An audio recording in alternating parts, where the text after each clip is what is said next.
Hi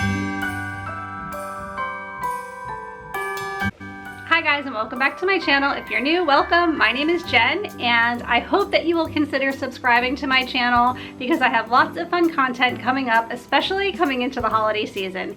And today is just going to be kind of a chatty video. I want to talk about some of the things that I do to keep the holiday season fun instead of frantic, because I know so many people who super stress out about the holidays, and I am one of them, but I try really hard to enjoy and appreciate the holiday season and to not be stressed out the entire time. So there are some things that I've started doing over the years that have really helped with that and have just helped me keep a better perspective on the moments that I'm sharing with family and friends, and just trying to really appreciate and enjoy those times instead of rushing through them and allowing myself to be super stressed out. Because especially now, with everything going on in the world, we really need to give ourselves a break, and we need to just enjoy the holidays and enjoy the moments that we have with whoever it is that we are able to see, and just savor it and not be so frazzled about everything else.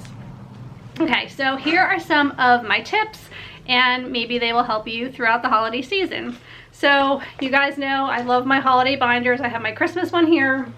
I have my Thanksgiving one here. You do not need to make a whole big binder with all the things. I actually did this a few years ago, and it helps me to keep things just really organized. But even if you have a notebook, and actually I'll get to that in a second, that's what I'm doing this year for my Christmas planning, just a plain lined piece of paper will really do the job for you. But I like to hold on to receipts and recipes, and I like to keep them all in one place, so that's why I find these super helpful.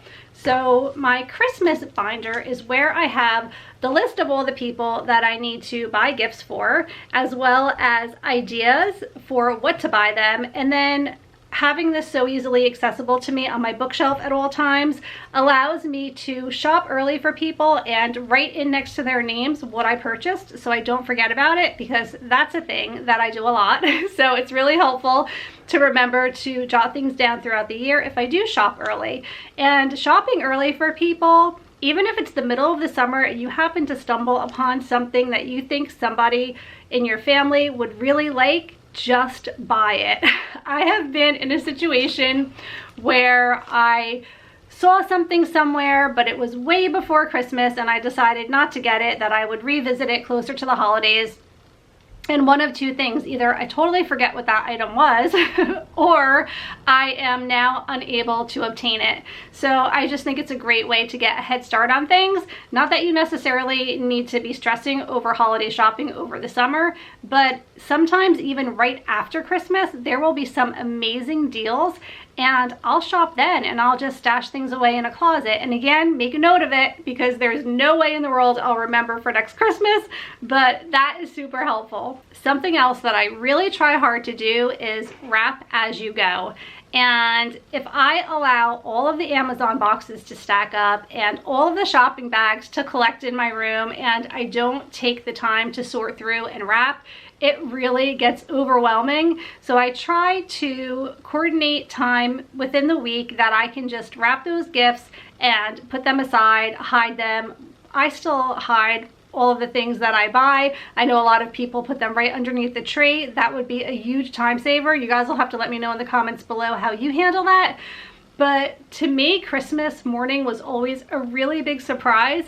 And when I was in my 20s, my mom one year decided to wrap our gifts and put them under the tree prior to Christmas, and I literally had a meltdown. You can ask my mom about it. I was so upset because I love the magic of Christmas morning and going to bed and hanging the stockings and everything is bare, and then you wake up in the morning and there are beautiful wrapped gifts. I love that magical moment. So I still prefer to do it that way, but I really think that if you wrap as you go, you will save so much time, and that is what I try to do. I don't always get it done, but I really try to make an effort to do that. Something else that I found incredibly helpful over the years is to bake well in advance of Christmas. So what I've done in years past actually is for Thanksgiving, if I was going to be making pies, I would double what I was making and freeze some of those pies for Christmas. So that is a great idea. But I start my cookie baking in early December. This way, if I only make 1 or 2 recipes a week, it's way less overwhelming than doing it all the week of Christmas. And I have done both. And I think the last couple of years, I just wanted to bake and not have to freeze the cookies, so I made everything fresh. But when I can find time, which I'm pretty sure this year I'll be able to find the time, since there's a lot less going on in regards to kid activities and school concerts and things like that, I think I'll be able to bake cookies, maybe 1 or 2 recipes a week, and then just go ahead and freeze them, and that will save a ton of time. I love to bake cookies for family and friends. I like to have lots of cookies to give out to, whether it's the postman or the UPS guy, like whenever people come that I normally would give maybe like a larger tip to during the holidays. Why do I keep saying holidays? I've been doing that a lot lately. I've created some weird funky accent. I don't know where it's coming from. It's just that word though. Anyway, I like to give a monetary gift along with some cookies or candy or something like that. So it's always great to have lots of cookies on hand. Talking about baking, let's talk about cooking. I really like to plan the menu in advance so that I can have some family members help out and bring something for Christmas dinner as well. I do this for Thanksgiving.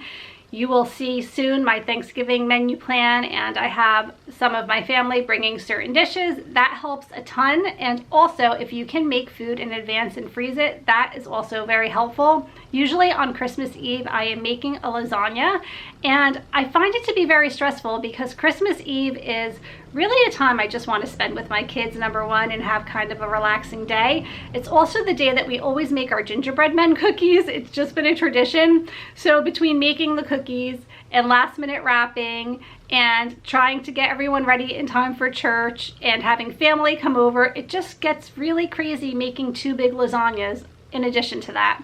So this year I'm going to try to make it ahead and freeze it. Fingers crossed, that is my plan. And that will help a ton. So having all of your menu planning done and just knowing what you can make in advance would really be a helpful tip. And my menu plan does go in my Christmas binder, as well as all of the cookies that I make. And in referencing my binder, I picked up this little notebook from Target, and I picked up a small one so that I can keep it in my purse for when I'm shopping. I have to be careful what exactly I show you guys because I have lots of Christmas presents written in here.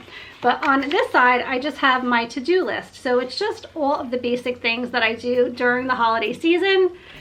And I'll just quickly read it to you. So I have order the Christmas cards, bake cookies, buy gifts, decorate tree, put together my Christmas village, decorate the house. We have a vacation home, a lake house if you're new to my channel. So I have to decorate that house as well. I love decorating there because we go there. We usually go there Thanksgiving weekend, and we also spend time there between Christmas and New Year. So it's just really nice to have it decorated for the holidays.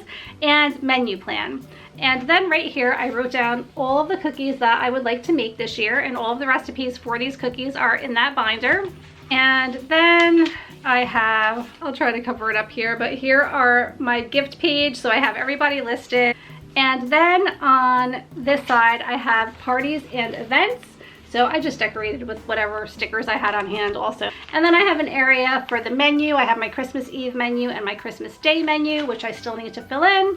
And then obviously lots of extra pages just for notes, things that I don't want to forget, to-do lists and stuff like that. So that's really a great idea, is just to have a little notebook and be able to jot everything down.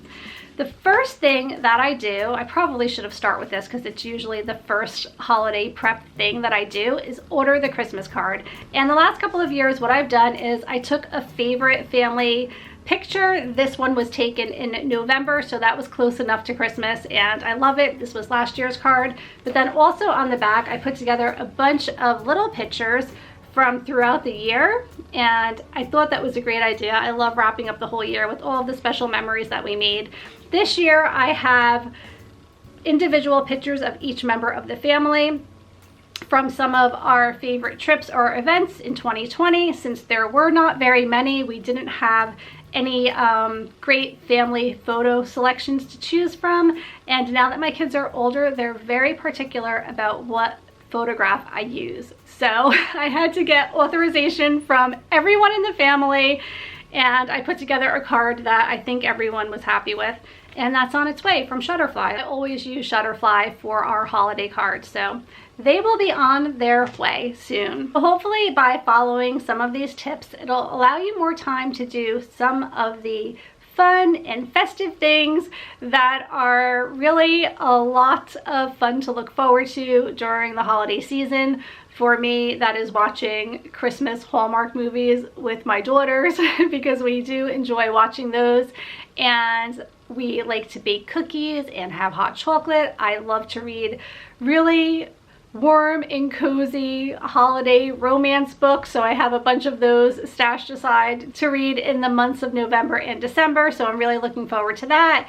And just finding time maybe to meet up with some friends. Again, that might be different this year.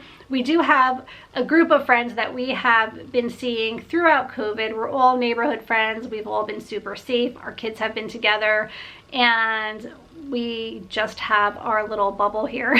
So it's been nice to have the ability to still be close with some people. My mom and my brother live across the street, so I've been in constant contact with them. So that's been really nice. So I don't feel completely isolated, but at the same time, I don't think we're going to be doing our big ugly sweater party. I don't think we're going to be doing any cookie exchanges or any of the other big family parties that we've had in the past, unfortunately. But it's just 1 year, and the most important thing right now is that everyone stays healthy, especially through the holiday season. No one wants to get sick, so we're really trying to scale back a lot in regards to going out and seeing people, and you guys know all the things. So I hope that you guys enjoyed this video. Maybe some of it was helpful to you. Probably a lot of it is things that you already do in preparation for the holidays. Please let me know in the comments below if you can add to this, if you have any ideas that could also be helpful for other people. I would love to know about them in the comments. I hope that you are all excited for the holiday season. I know I am. We all need something really fun and festive to look forward to right now. No matter how small your tribe is, it's fun to plan for the holidays. At least I think it is. I hope that you are all doing well and staying healthy, and I will see you real soon. Take care. Bye.